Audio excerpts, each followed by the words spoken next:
Secangkir pengharapan untuk mengawali hari ini. Renungan pagi tanggal 18 Agustus. Rumah sakit untuk orang berdosa.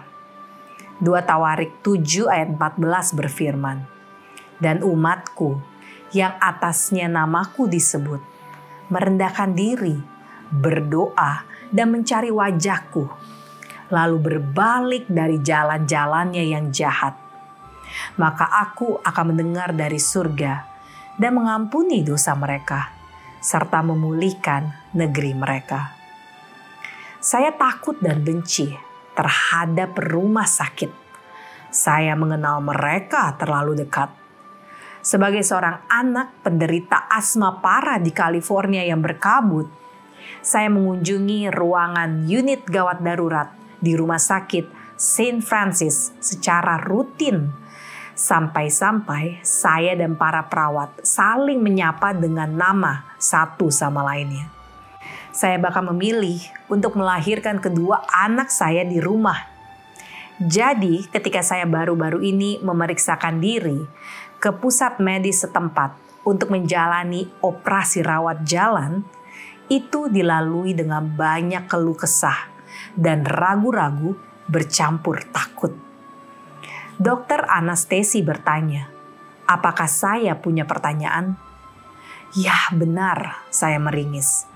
Saat seorang mahasiswa keperawatan bergulat dengan jarum infus seukuran kait rajutan ke pembuluh darah saya. Saya tidak merokok atau minum alkohol atau makan daging. Dan berat badan saya hanya 108 pound. Dan saya sangat tidak menyukai obat. Jadi mungkin semakin sedikit obat yang saya dapatkan semakin baik.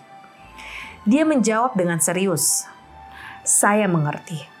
Dan sebelum saya bisa menolak, dia sudah menuangkan isi spuit yang tampak besar itu ke dalam jarum. Apa itu tadi? Saya bertanya dengan khawatir. Hanya sedikit obat anti cemas. Dia menenangkan.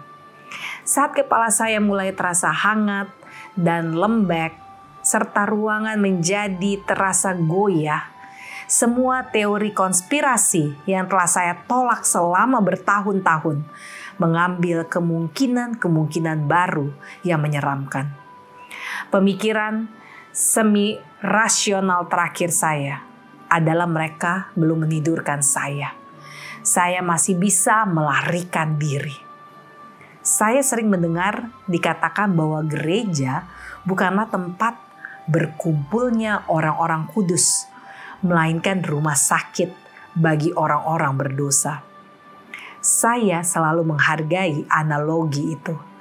Betapa benar bahwa masing-masing dari kita memasuki persekutuan gereja yang rusak secara moral dan emosional, bahkan sakit dengan cara tertentu. Betapa tidak berhaknya kita memandang rendah sesama pasien karena kekurangan mereka berbeda dengan atau mencerminkan kekurangan kita. Di sisi lain, saya juga berpikir bahwa jika gereja itu seperti rumah sakit, tidak semua orang bisa menjadi pasien. Setidaknya tidak setiap saat. Betapa bersyukur saya bahwa ada orang-orang di rumah sakit itu yang sehat dan mampu. Betapa menghiburnya melihat perawat saya duduk dengan setia di samping saya, berpakaian baik dan dalam keadaan waras, dengan spons di atas tongkat untuk memuaskan rasa haus saya, bibir saya yang kering. Saya senang gereja menjadi tempat yang lebih aman bagi jiwa-jiwa yang terluka.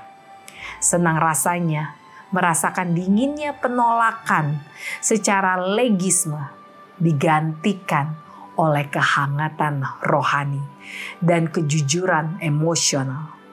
Saya harap kita tidak berhenti sejenak dalam perjalanan menuju pemulihan.